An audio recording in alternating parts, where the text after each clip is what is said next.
s'agit maintenant de penser une certaine dimension éthique propre au dessin politique.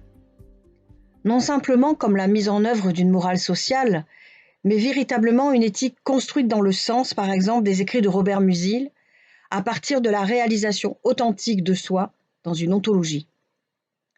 En définitive, si nous contemplons l'homme dans son évolution, dans son histoire, nous pouvons remarquer qu'il est passé, selon moi, par 4 révolutions qui ponctuent sa longue marche régressive vers le règne de l'ego.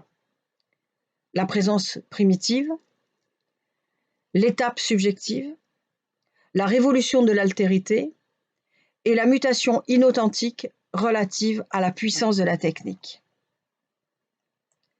La présence primitive tout d'abord. Elle incarne ce moment de l'enfance de l'humanité où l'homme ne parlait de lui-même qu'à la 3e personne pour affirmer l'immédiateté de sa conscience. Il a mal, il a faim, il a soif. Historiquement, ce moment correspond avec celui de l'émergence de l'homme dans le monde, un monde fascinant, impressionnant, inconnu et parfois hostile. Un univers dans lequel il a bien du mal à se situer et, qu'il tente malgré tout de comprendre. La connaissance qu'il acquiert progressivement lui donne l'impression de se familiariser avec lui. Puis, 2e étape, nous remarquons l'apparition d'un jeu, et c'est l'étape subjective. L'homme parvient à débattre en son nom propre, comme citoyen de la démocratie à Athènes, s'exprime en qualité d'acteur dans le théâtre à Épidore, ou dans l'exercice de la médecine à Corinthe, ou encore se révèle en tant qu'athlète au stade à Olympie. Il œuvrait alors dans sa propre destinée en fonction des grandes vertus. On les retrouve d'ailleurs chez Platon, le beau, le vrai, le juste, la tempérance et le bien. L'être avait grandi à lui-même et avait ainsi transcendé sa condition première de simple présence au monde. Toutefois, les valeurs allaient bientôt décliner au profit de luttes servant des intérêts personnels, engendrant ensuite une dégradation de la citoyenneté et de la corruption de la démocratie. Par suite, avec la religion révélée, l'individu poursuivit sur la voie en s'appliquant à vivre en se détournant des péchés, conformément à la morale religieuse et en qualité de créature de Dieu. Néanmoins, les clivages entre riches et pauvres, les nobles, les bourgeois et le peuple, souvent inculte, misérable, portaient les germes de la Révolution, réclamant davantage de répartition des richesses, réclamant davantage de justice et de droit. Puis, 3e étape, vint ensuite le temps de la Révolution française, qui symbolise cette étape particulière où l'être humain parvient à dire « tu »,« toi », mon semblable, mon égal. Il conçut alors face à lui une altérité légitime, à qui il reconnut ses droits et dont il se crut responsable. L'idée d'homme s'enrichit de la conviction de sa grandeur, de sa dignité. La révolution de l'altérité venait d'avoir lieu dans le sang. Néanmoins, elle portait le projet d'un humanisme repensé à partir des droits de l'homme, leur extension et leur tendance progressive à atteindre une dimension universelle. Cependant, et nous basculons vers le moment de l'inauthentique, cependant, avec l'apparition et le développement de l'industrie et de la technique, les relations humaines se sont déshumanisées progressivement. Les hommes crurent avoir réalisé la prophétie cartésienne et s'être rendus maîtres et possesseurs de la nature.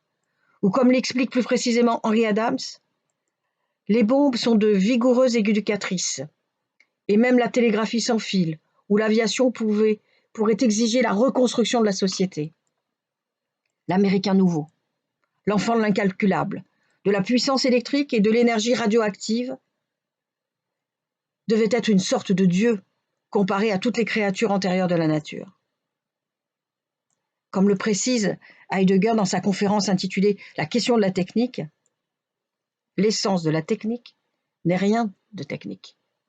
Ce qui signifie que la technique doit être appréhendée comme événement métaphysique et non pas simplement comme un ensemble d'applications modernes améliorant l'efficacité et l'investigation scientifique. Heidegger considère que la technique transforme le rapport à l'étang, parce que par le prisme du calcul, de l'estimation, elle tente à renforcer l'efficacité opératoire. La technique ne désigne donc pas la marque historique du progrès et des moyens mis en œuvre pour conquérir le savoir. Elle ne se réduit pas non plus à un ensemble d'instruments qui facilitent la précision. Mais par une sorte de renversement, cette technique qui devait permettre d'accéder à la vérité au cours de la démarche d'investigation scientifique n'a cherché qu'à déployer son industrie et à consolider l'efficacité opératoire. La quête de la vérité fut éclipsée au profit de la calculabilité, conséquemment aux nécessités d'une existence structurée par la rentabilité. Selon Heidegger, cette nouvelle orientation caractérise le destin postmoderne de l'homme occidental et renforce l'idée que ce dernier reste malgré toutes les avancées techniques et les progrès historiques et sociaux un être désorienté. Certes, les sciences expérimentales technicisées lui ont donné l'impression qu'il allait se rendre maître et possesseur de la nature, nous l'avons dit, mais la réalité à laquelle il est confronté lui résiste, ce qui témoigne de cette difficulté de se l'approprier. D'autre part, les sciences humaines nous proposent une infinité de possibles significations, sans pour autant s'unifier et synthétiser leur démarche à partir d'un principe commun. Ainsi, les connaissances demeurent relatives à la discipline qui les étudie. Sans fond partagé, elles ne permettent pas d'attribuer un sens commun à la recherche, ni même de rendre compte unanimement d'une adéquation entre la chose et son concept. Ainsi, un abîme se creuse entre l'exigence de vérité et celle de la signification. Comme le disait Husserl, dans la détresse de nos vies, la science n'a rien à nous dire. Dès lors, l'homme a pu transférer un certain nombre de ses pouvoirs à des machines. Néanmoins, par une sorte de mouvement de rétroaction, ces dernières l'ont également transformé en modifiant sa manière d'être aux choses.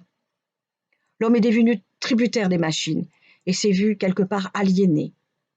Il a aliéné une part de sa liberté. Spengler l'expose ainsi dans son ouvrage « L'homme et la technique ». Il nous dit « Toutes les choses vivantes agonisent dans l'étau de l'organisation. Un mode artificiel pénètre le monde naturel et l'empoisonne.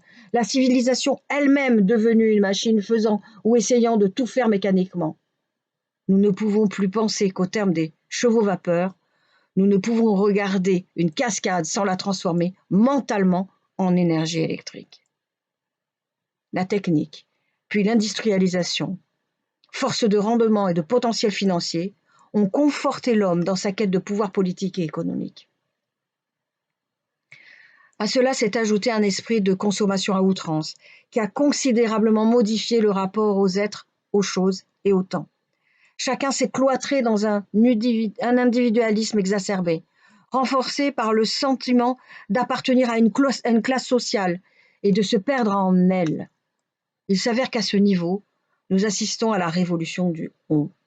Elle se manifeste par l'inadéquation de la différentielle entre le sujet et l'objet. L'authenticité comportant en elle sa part d'inauthenticité, son caractère impropre, comme même à le souligner Étienne Balibar, témoigne de la difficulté de dépasser leur aspiration théorique pour intégrer la réalité événementielle. L'événement devenant le moment de l'avènement de l'être, y compris dans ses agissements les plus misérables, révélant un « on » inauthentique, impersonnel, où chacun fuit ses responsabilités, se défausse dans un oubli de soi, puis l'éprouve et renforce la scission interne qui nous ramène à une conscience malheureuse. C'est pourquoi, fort de ce constat d'une démarche historique régressive, nous sommes en droit d'attendre, au terme d'un processus de déconstruction, que l'homme initie une 5e étape, et moi je l'appelle la transmutation éthique. Cette observation nous semble témoigner de l'urgence de procéder à une déconstruction des mécanismes, égocentrisme, intérêt personnel, profit, mépris de la nature, et des rouages qui renforcent l'égoïsme afin de procéder à la révolution du nous. La transmutation éthique se révèle impérative, car dans sa singularité active, l'homme ne peut se dissimuler, selon Bakhtin, derrière la métaphore du non-alibi de l'être. L'individu a donc le devoir d'agir et il ne peut se soustraire à ce qu'il est. Et comme le précise également Badiou, au lieu de le lier à des catégories abstraites, l'homme, le droit, l'autre, on leur apportera des situations. Au lieu d'en faire une dimension de la piété pour des victimes, on en fera la maxime durable de processus singuliers. Au lieu que n'y soit un jeu que la bonne conscience conservatrice, il aura du destin des vérités. Ce qui signifie que sa singularité se doit de s'exprimer dans des actes qui eux-mêmes participent de l'être, le révèlent. Ce qui peut être accompli par moi ne peut l'être par personne d'autre. Jamais. La singularité de l'être présent s'impose rigoureusement. L'homme se définit donc par ses agissements, il demeure libre et il manifeste ce qu'il est à partir de ses choix et de ses engagements. Sartre aimait à nous dire qu'un homme, finalement, n'existe pas à la manière de l'arbre ou du caillou. Il est engagé. Il faut parier. L'abstention même est un choix. Si lui-même ne porte pas nécessairement un regard critique sur ses comportements, il est toutefois exposé, livré à l'appréciation de ses congénères. Sartre avait évoqué à ce propos la mauvaise conscience dans son huis clos. Il avait apporté l'idée d'une mauvaise foi afin de révéler l'homme qui n'assume pas ses décisions, se déresponsabilise et refuse d'assumer ses petites démissions quotidiennes, ses manquements. Il souhaitait surtout mettre l'accent sur l'angoisse que l'homme peut éprouver en découvrant qu'il ne peut être arrêté par rien. La liberté, lorsqu'elle se dévoile à elle-même, s'angoisse parce que l'homme peut être à lui-même son plus grand danger. Il est capable de commettre l'irréparable, comme le suggère Kirillov de Dostoïevski, puisque si Dieu est mort, tout est permis, y compris se brûler la cervelle, nous disait-il. Ce qui pour Camus ressemblait au premier problème philosophique, qui consistait à s'interroger sur la question si la vie valait la peine ou non d'être vécue. Conséquemment, l'homme était contraint d'être libre. Bakhtin, dans son second degré du Post-Sukov, dit que nous avons toujours la possibilité du choix. L'homme ne peut nier ses responsabilités et renoncer à les assumer. Néanmoins, cela relève toujours de sa liberté et de son implication. Ainsi, j'invite à une transmutation éthique, parce que quelque part, il y a une prise de conscience de l'obligation, pour l'être singulier que je suis, de manifester une sorte de particularisme dans mes actes, afin de contribuer, si possible, à m'enrichir de ma spécificité et à me bâtir, comme disait Saint-Exupéry, en me situant et en affrontant et en me dépassant devant l'obstacle. L'homme ne peut nier ce qu'il est que s'il se refuse à accomplir ses devoirs. En fait, reconnaître à l'autre des droits ne suffit pas. La transformation des valeurs appelle la métamorphose intérieure puis sociale, car historique. Dans le nous, autrui et moi agissons ensemble, et nous nous reconnaissons réciproquement des qualités ou des défauts. Nous nous efforçons de bâtir des projets communs dans la tolérance, la complémentarité, afin de tendre vers une humanité responsable. Je conclurai avec ces mots de Sartre. L'homme étant condamné à être libre, porte le poids du monde tout entier sur ses épaules. Il est responsable du monde et de lui-même en tant que manière d'être.